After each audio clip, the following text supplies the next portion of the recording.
મારું નામ અશોકભાઈ ગઢોરભાઈ છે, ચુડા તાલુકો, જિલ્લો સુરેન્દ્રનગર, ગામ જોબાળા. હું 48 દિવસથી જેલમાં રહ્યો છું અને જ્યારે મેં હળદર ગામમાં ખેડૂતોની મિટિંગમાં ગયેલા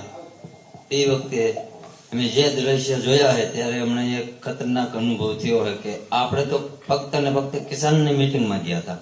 આપણે ખેડૂતની મિટિંગમાં ગયા હતા, આપણે ક્યાં કોઈ બીજી મિટિંગમાં ગયા હતા, પણ આ સરકાર કિસાનોને મીટિંગ કરવાની પરવાનગી તો નહોતી ન દે, પણ ભેગા પણ થવા